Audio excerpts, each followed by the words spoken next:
Buckingham కాలువ ఆక్రమణకు సంబంధించి అక్కడి స్థానికులు ఏమనుకుంటున్నారు పూర్తి సమాచారం అందించడానికి ప్రకాశం జిల్లా ఒంగోలు నుంచి మా ప్రతినిధి శౌరి లైవ్ లో సిద్ధంగా ఉన్నారు. శౌరి చెప్పండి, బకింగ్హామ్ కాలువకు సంబంధించి వాళ్ళు ఎన్నో సంవత్సరాలుగా అక్కడ ఉంటూ ఉన్నారు, వాళ్ళు చూస్తూ ఉన్నారు. గతంలో అది ఏ విధంగా ఉపయోగపడింది, ఇప్పుడు అసలు ఉపయోగకరంగా ఉందా, అది కంప్లీట్ గా ఆక్రమణకు గురైపోతే ఎటువంటి ఉపద్రవం వచ్చే అవకాశం ఉంది, అసలు అక్కడ స్థానికులు ఎటువంటి అభిప్రాయాన్ని వ్యక్తం చేస్తున్నారు? శీలా, ఈ బకింగ్హామ్ కెనాల్ అనేది ఒకప్పుడు చాలా దేవదీపమైనంగా ఉన్న కాలువ. అయితే ఈ కాలువ ద్వారానే ఇక్కడ ఆంధ్ర నుంచి తమిళనాడు వరకు మొత్తం ఎక్స్పోర్ట్ మొత్తము ఈ బకింగ్హామ్ కెనాల్ ద్వారానే జరిగేది. యాక్చువల్గా ఈ బకింగ్హామ్ కెనాలు ఈ ఆంధ్రప్రదేశ్లో సుమారు 250 కిలోమీటర్ల ప్రాంతం ఉండేది. అదేవిధంగా తమిళనాడులో ఒక 136 కిలోమీటర్లు ఉండేది.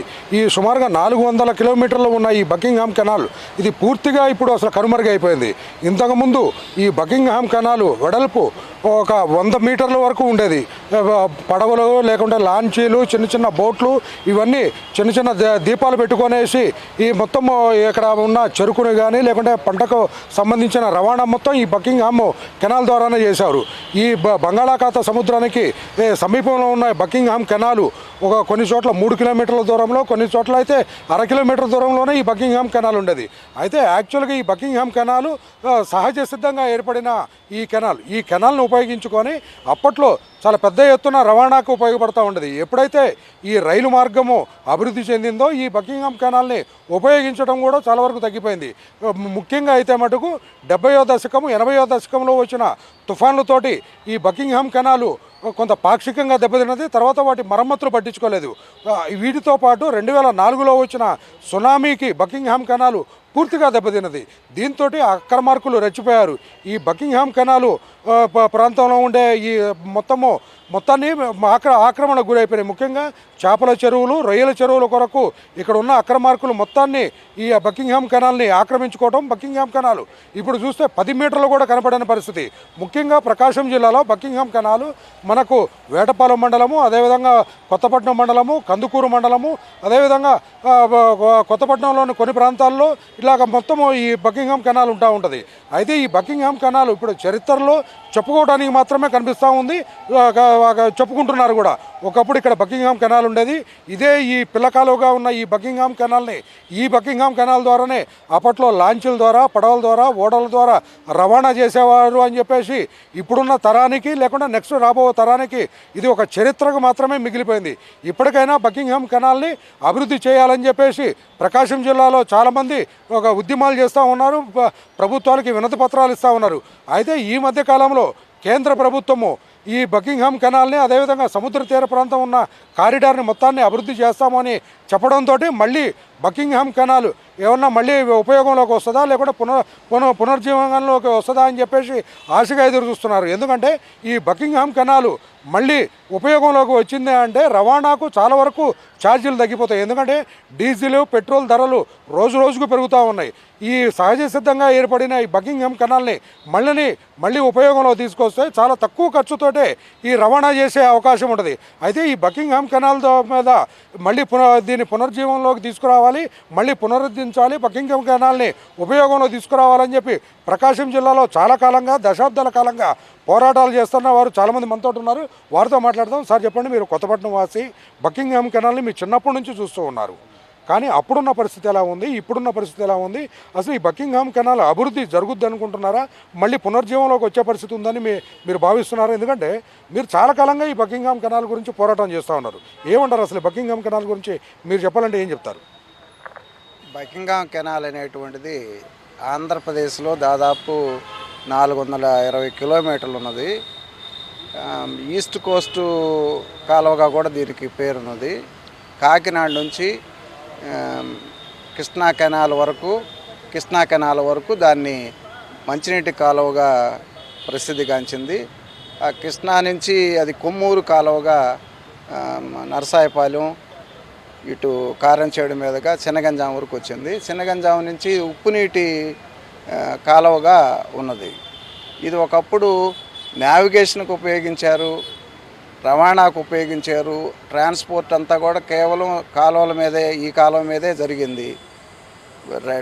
రైల్వేలు, రోడ్లు అభివృద్ధి చెందని కాలంలో ఇదే ప్రధానమైనటువంటి రవాణా సౌకర్యంగా ఉపయోగపడింది.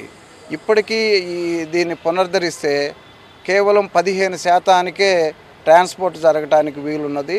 ఆ ప్రాంతం అభివృద్ధి అవ్వటానికి ఉన్నది. కేంద్ర ప్రభుత్వం కూడా ఈ కోస్టల్ కారిడార్ అభివృద్ధి కోసం ప్రకటించింది. రాష్ట్ర విభజనలో కూడా దీన్ని పలకరించింది. ఈ కోస్తా అభివృద్ధి క్రమంలో దీన్ని అభివృద్ధి చేస్తే ట్రాన్స్పోర్ట్కి ఆ ప్రాంత రాకపోకలకి బాగా ఉపయోగపడటానికి వీలుగా ఉంటుంది. ముఖ్యంగా ప్రకాశం జిల్లా పార్ట్ వచ్చేలేకి శనగంజావ నుంచి మద్రాసు వరకు ఇది పూర్తిగా ఆక్రమణకు గురయ్యింది, పూర్తిగా పాడైపోయింది. ఇది తవ్వటం ద్వారా, ఇది నిర్మాణం చేయటం ద్వారా వరదల్ని నివారించడానికి వీలవుతుంది.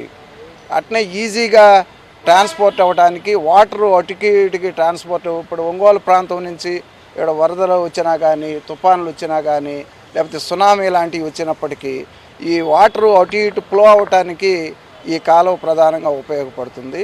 ఇప్పుడు ఈ కాలువ పూడిక వల్ల చాలా ప్రాంతాల నుంచి వచ్చినటువంటి వరద సక్రంగా సముద్రానికి పోకపోవటం వల్ల భూములు పాడవటంతో పాటు పంటలు కూడా పాడవటానికి ఎక్కువ కాలం నిల్వ ఉండటం వల్ల పంటలు కూడా పాడవుతూ ఉన్నాయి. అట్నే ఆక్రమణలకు గురి అవ్వటం వల్ల వాటర్ ఫ్రీగా ఫ్లో అవ్వటం లేదు. ఇది తవ్వటం వల్ల బహుళమైనటువంటి ప్రయోజనాలు ఉండటానికి ఆస్కారం ఉంది. అందుకు దీన్ని వెంటనే కేంద్ర ప్రభుత్వం ఇచ్చినటువంటి హామీ ప్రకారం దశల వారీగా దాన్ని పునరుద్ధరిస్తామనేటువంటి కార్యక్రమాన్ని వెంటనే చేయాలి. ఆక్రమణలు అనేటువంటిది ఇరువిగా సాగింది. కొన్ని ప్రాంతాలు అయితే కంప్లీట్గా మూసుకుపోయి ఉన్నది, కొన్ని ప్రాంతాలు అయితే అరాకొరగా పడుతూ ఉన్నది. దీన్ని పునరుద్ధరిస్తే ప్రకాశం జిల్లా వాసులకి ప్రయోజనంతో పాటు దేశానికి కూడా ట్రాన్స్పోర్ట్లు ఈజీగా జరగటానికి వీలు అవుతుంది. దీన్ని పునరుద్ధరించేటువంటి క్రమంలో కొత్తపట్నంలో కూడా ఒక టెర్మినల్, నెల్లూరు జిల్లా కూడా ఒక టెర్మినల్ ఏర్పాటు చేస్తామని హామీ ఇచ్చి ప్రకటించింది. ఈ టెర్మినల్ నిర్మాణాలని పునరుద్ధరించలేదు. మొట్టమొదటిగా చేయాల్సినటువంటి బ్రిడ్జెస్ నిర్మాణం అనేటువంటిది జరగల.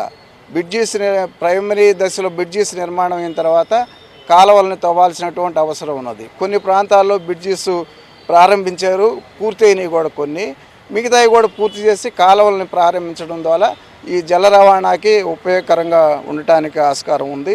అంతేకాకుండా ప్రైమరీగా కూడా కొన్ని పోర్టులకి, అటు కాకినాడ పోర్టు, మచిలీపట్నం పోర్టు, నిజాంపట్నం నుంచి వచ్చేటువంటి పోర్టు, ఇటు మద్రాసు పోర్టు, దుగ్గరాజపట్నం పోర్టుకి అన్నిటికీ అనుసంధానంగా ఇది ఉపయోగపడటానికి వీలుంటుంది.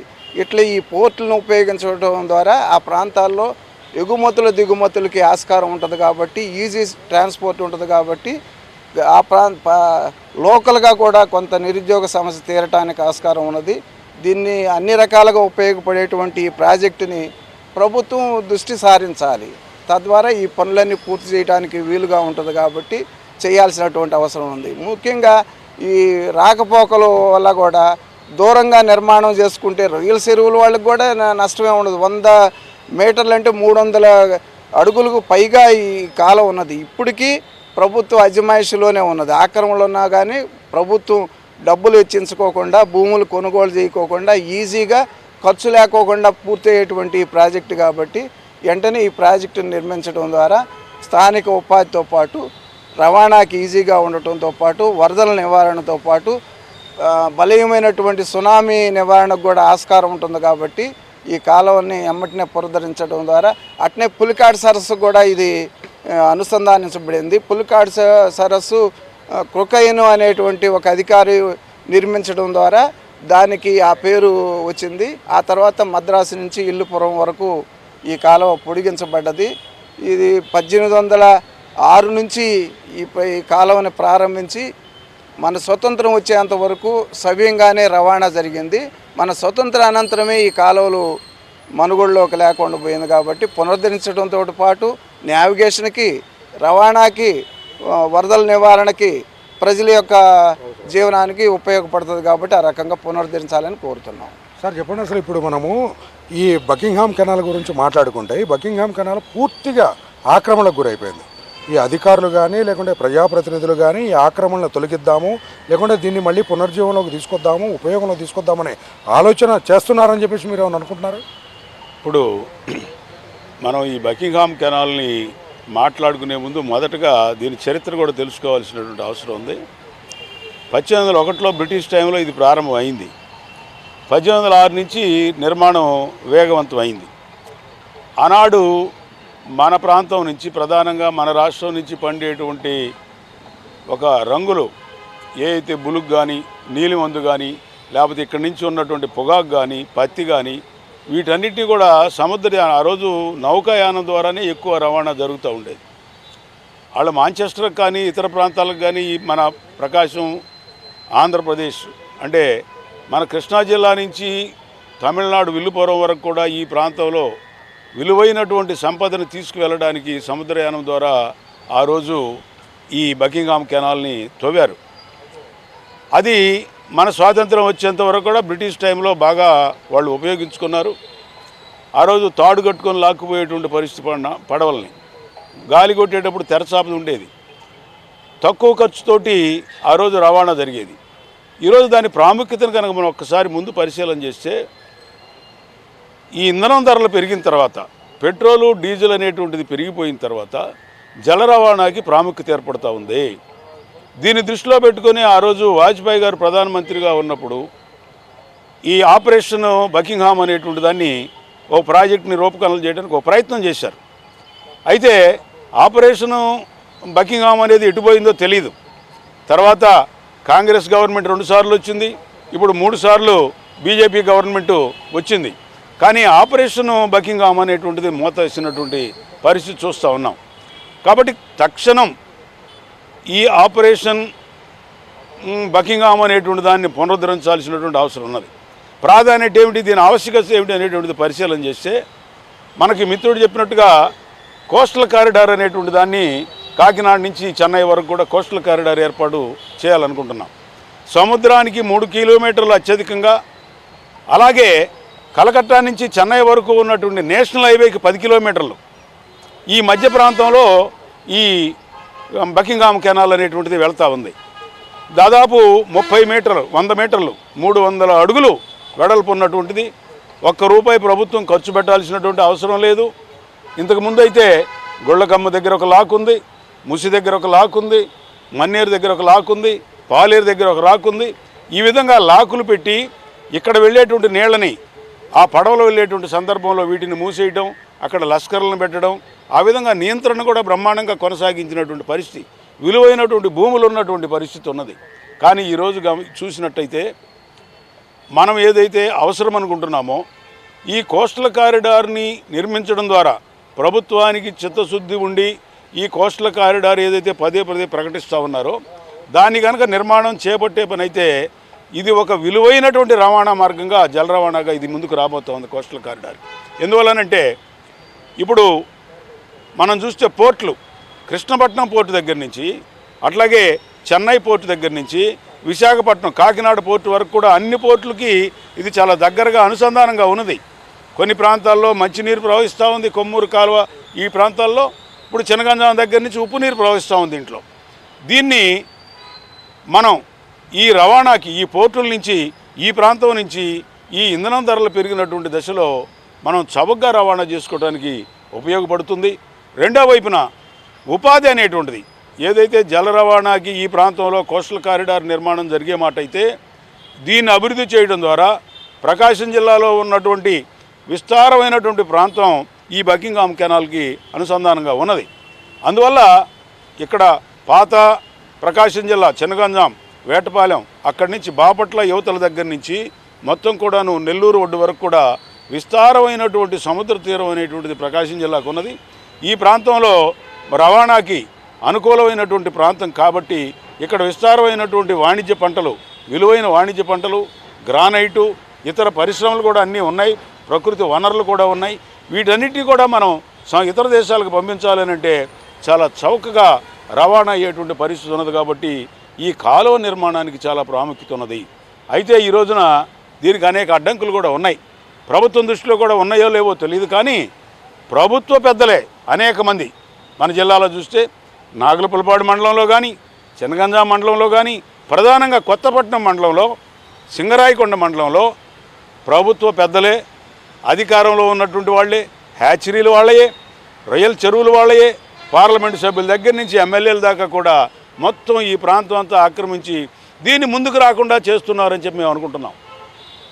ఎందువల్లనంటే వాజ్పేయి గారి టైంలో ఆపరేషన్ బకింగ్హామ్ ఏదైతే స్టార్ట్ అయిందో అది ఎందుకు ఆగింది, దాన్ని ఆ రోజున ఎందుకు మూలపడేశారు, సందేహించాల్సి వస్తూ ఉన్నది. అందువల్ల ఈ ప్రాంత వాసులుగా మాకున్నటువంటి ఆందోళన ఈ బకింగ్హామ్ కెనాల్ని ఈ అడ్డంకులు మొత్తం తొలగించడం అంటే ఈ రోజు ఉన్నటువంటి రాజకీయ వ్యవస్థలో అంత తేలిగ్గా ఉంటుందని చెప్పి మేమైతే అనుకోవట్లా. కానీ దీనివల్ల ప్రయోజనం మాత్రం బ్రహ్మాండమైనటువంటి ప్రయోజనం ఉన్నది. విల్లుపురం వరకు కూడా ఈ కాలం ఉన్నది. 400 సుమారు 60 కిలోమీటర్ల దూరంలో వరకు కూడా ఇది విస్తరించి ఉన్నది. ఇది 200-300 సంవత్సరాల నాటి చరిత్ర ఉన్నటువంటి ఒక కాలువ. ఈ వనరులను అనేటువంటి దాన్ని ఉన్న వనరులను ఉపయోగించుకోకుండా రైట్ శౌరి, మీరు కొద్దిసేపు లైన్లో ఉండండి.